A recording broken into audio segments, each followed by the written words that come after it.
Breaking: Chiwenga secures crucial and SADC and regional backing as Mnangagwa's 2030 CAB3 plot triggers regional security alert. The high-stakes succession battle threatening to destabilize Zimbabwe has rapidly expanded beyond its borders, taking on a critical geopolitical dimension.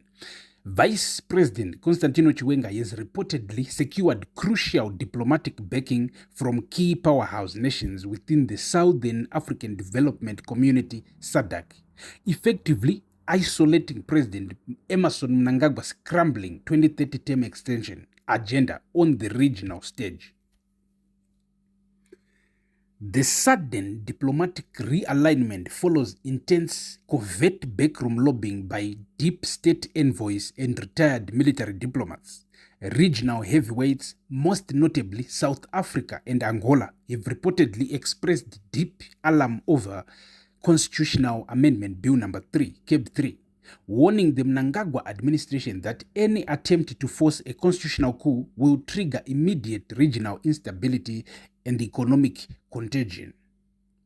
The SADC red line: stability over dynastic ambitions. According to highly classified regional intelligence briefs, SADC's defense and security organs have been quietly monitoring the escalating friction between Mnangagwa's executive inner circle and Zimbabwe's military top brass. The turning point for regional diplomats came after active serving and retired Zimbabwean generals delivered a unified ultimatum to Mnangagwa at his private pre-CAB farm, demanding that CAB3 be abandoned or subjected to a risky national referendum. Realizing that the military establishment was prepared to force an institutional blockade to protect the 2013 constitution, regional leaders stepped in to prevent a volatile, unpredictable security collapse.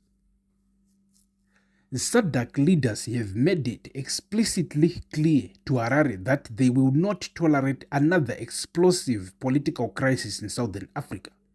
A Pretoria-based regional security analyst revealed Vice President Chiwenga is viewed by the region's security architecture as the ultimate anchor for institutional stability. By backing his faction, SADC is signaling that they prefer a managed constitutional transition over a chaotic dynastic extension.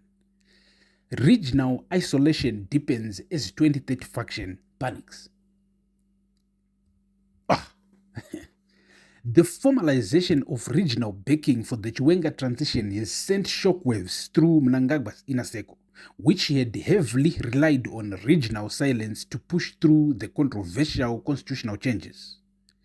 The CAB3 legislation, which sought to eliminate direct popular presidential elections in favor of a parliamentary voting system and extend presidential limits, is now effectively dead in the water.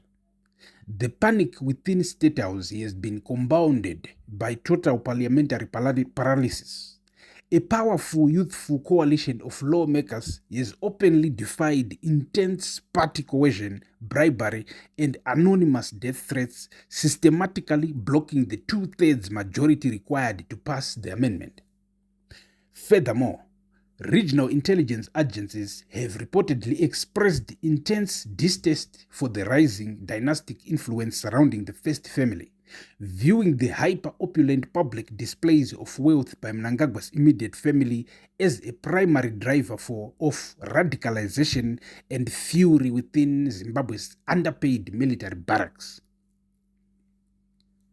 Managing the mechanics of the post-Mnangagwa handover. With regional power brokers, the domestic military command, and an energized legislative bloc all aligned against the 2030 project, diplomatic efforts have rapidly shifted from debating CAB3 to managing the exact mechanics of a frictionless executive handoff. High-level backroom negotiations, reportedly facilitated by regional emissaries, are currently focusing on creating an exit roadmap for the aging president. The primary objective is to guarantee absolute immunity, safety, and the protection of private business assets for Mnangagwa's immediate family in exchange for a peaceful, stable transition of power to the Chiwenga-led dispensation ahead of the next major election cycle. As Harare braces for a decisive week of political restructuring, the ultimate arbiters of power, both inside the country and across the region, have drawn an absolute line in the sand. The 2030 agenda has officially collapsed, and the regional framework for Zimbabwe's post-Mnangagwa future has begun to take shape. Ndini wenyu pano pamzinda wa1 Super Galo. Peace.